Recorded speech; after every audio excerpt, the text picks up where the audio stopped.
Loan recovery agents ran over a farmer's pregnant daughter by a tractor in Jharkhand. The only fault of the family was that the family had not repaid a loan taken from a private firm. The father and the daughter ran after the loan recovery agents, begging and pleading with them not to take the tractor away. But the agents used the same tractor to run over the pregnant woman who succumbed to her injuries. The private company Mahindra Group CEO issued a statement saying the company is saddened at the human tragedy and will investigate the matter. But the question is, didn't the company know that they were using notorious loan recovery agents? Not just Mahindra. Many companies across India also deploy these unruly Ruffian elements to recover loan amounts whenever there is a delay or default in payments. Who gives these agents the authority to abuse, threaten, assault, and sometimes murder the common man? Let's unbreak this news. This is the image of 27-year-old pregnant victim Monica Devi, who was run over by a tractor. The loan recovery agents working on behalf of Mahindra Group mowed down Monica, the daughter of a farmer, Mithilesh Mehta. The incident took place in Bariyat village in the Hazaribagh district of Jharkhand. The family owed around 1.3 lakh rupees to the finance company. On Thursday, one of the recovery agents called the farmer and told him that his tractor was being seized because of the loan non-repayment. The father and daughter then ran after the tractor, pleading with the recovery agents not to seize it. But then the pregnant woman was crushed under the wheels of the tractor by the recovery agents and she was killed. पीछा थाना अंतर्गत एक घटना कल हुई है जहां पे फाइनेंस कंपनी के लोग ट्रैक्टर को लेके जाने के लिए आए थे, जिस दौरान एक महिला को उस ट्रैक्टर से धक्का लग गया और उसके बाद उसकी इलाज के क्रम में मृत्यु हो गई है। इस घटना में हम लोगों ने संज्ञान ले लिया है। जो शिकायत करता है उनके कंप्लेंट पर हम लोग एफआईआर दर्ज कर रहे हैं और मैंने थाना प्रभारी को निर्देश दिया है कि इसमें मर्डर का एफआईआर रजिस्टर करते हुए जो भी अग्रतर कार्रवाई है वो करनी है। The farmer Mithilesh Mehta is a man with disabilities. According to the police, Mithilesh had received a message on his mobile phone on Thursday asking him to pay 1.3 lakh rupees, which the farmer allegedly owed to the company. Mithilesh was threatened and told that his tractor would be taken away if he refused to pay the sum. It is reported that when the agents were taking the tractor away, the farmer said that he was willing to somehow arrange 1.2 lakh rupees and clear the pending loan immediately. But the agents said they would not heed till the remaining 10,000 rupees was paid. In short, Monica lost her life because the family could not afford 10,000 rupees. The company Mahindra Group has disassociated itself from the actual crime and it has rested the blame on third-party collection agents. Here's what the MD and CEO of the Mahindra Group had to say in a press statement. We are deeply saddened and disturbed by the Hazaribagh incident. A human tragedy has occurred. We will investigate this incident from all aspects and will also undertake an examination of the practice of using third-party collection agencies that has been in existence.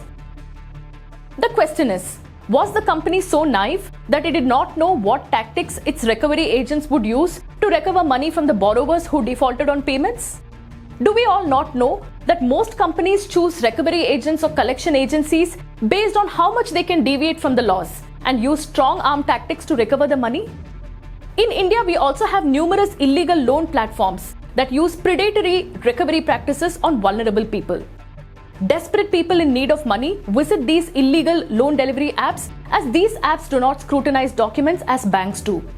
These apps deliver loans quickly with the least amount of hurdles and checks.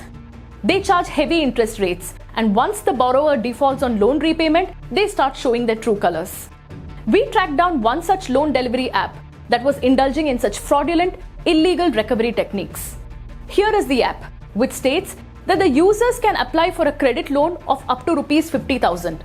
For example, if you borrow 10,000 rupees, the annual interest rate is 12% and the borrowing period is 365 days with a processing fee of 50 rupees. The interest you need to pay is 10,000 rupees into 12%, which is equal to 1,200 rupees. Monthly payment 933 rupees. Monthly principal 833 rupees.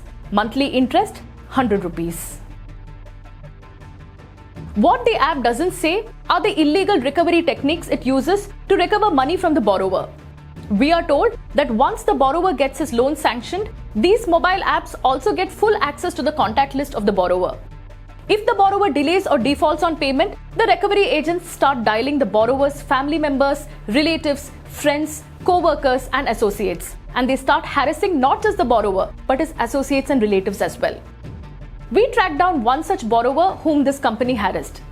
This is the message that was sent out by the recovery agent from the mobile-based personal loan delivery platform to the borrower's relative.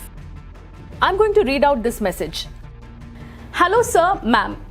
This is to inform you that your relative had taken a loan of rupees 10,000 from our company, and while taking the loan, he had entered your number in the reference. Now he is not in our contact. That's why I have sent you this message. If he doesn't pay, then we will do a police case against him. Then you will also have to go to the police station for enquiry. So you will have to inform this guy too and stay away from this guy. This is the subject of this message. Ye chor hai, which means the borrower is a thief. Ye fraud hai, meaning the borrower is a fraud. And then these two abusive words. Imagine what would be the condition if our entire contact list was stolen without our consent and such abusive messages were sent out to a contact list about us. Some people can take it, some people can't, and they end up taking extreme steps. This month, a couple in Andhra Pradesh's East Godavari district committed suicide by consuming pesticides. They took the extreme step after they were harassed, threatened and pressured by loan recovery agents. Again this month, a 47-year-old man committed suicide in Gurugram after being harassed by loan recovery agents. This week, the Enforcement Directorate froze over 46 crores worth funds of merchant entities kept in online payment gateway accounts following raids against a Chinese-controlled investment token app. That apart, this month, the Gurugram police also arrested a few suspects in connection with a Chinese loan app racket. The Congress party had last month alleged that several Chinese apps had siphoned off 500 crore rupees after duping lakhs of Indians and claiming the lives of 52 people. साथियों, चीनी loan app के चंगुल में फंसकर 52 लोगों ने, और ये अधिकृत मृत्यु मैं बता रहा हूं जो कि रजिस्टर्ड हुई है, 52 लोगों ने अब तक खुदकुशी कर ली है। 500 करोड़ रुपया इन ऐप के माध्यम से हवाला के जरिए चीन में ट्रांसफर किया गया। ये चीनी ऐप भारत के सिटीजन्स की सेंसिटिव इंफॉर्मेशन, उनकी फ़ोन बुक, उनकी फ़ोटो गैलरी, उनके मैसेजेस की एक्सेस के कारण अपने पास रख लेती है। Recently, the RBI announced that it would come out with a whitelist of all illegal loan apps operating in the country.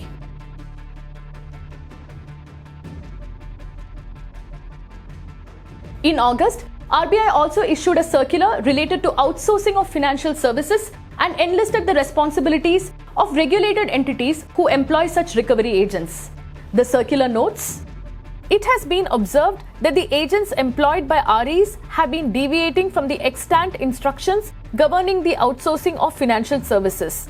In view of concerns arising from the activities of these agents, it is advised that the REs shall strictly ensure that they or their agents do not resort to intimidation or harassment of any kind, either verbal or physical, against any person in their debt collection efforts, including acts intended to humiliate publicly or intrude upon the privacy of the debtor's family members, referees and friends, sending inappropriate messages either on mobile or through social media, making threatening and or anonymous calls, persistently calling the borrower and or calling the borrower before 8 a.m. and after 7 p.m. for recovery of overdue loans, making false and misleading representations.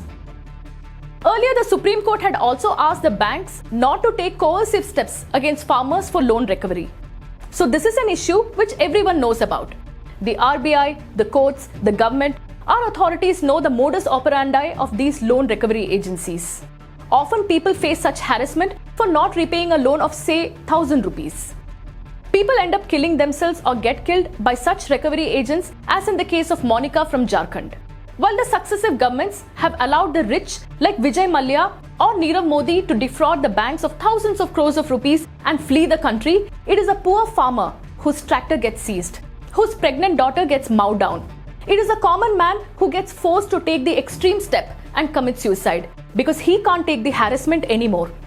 In the Jharkhand case, can the company Mahindra Group just say they are sorry and get away?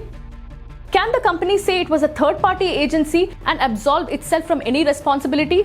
Why is the company only saying that it will investigate and not owning up even when an innocent life has been lost? The Gunda Raj of recovery agents, third-party collection agencies and their masters must end before more lives are lost and more families are shattered.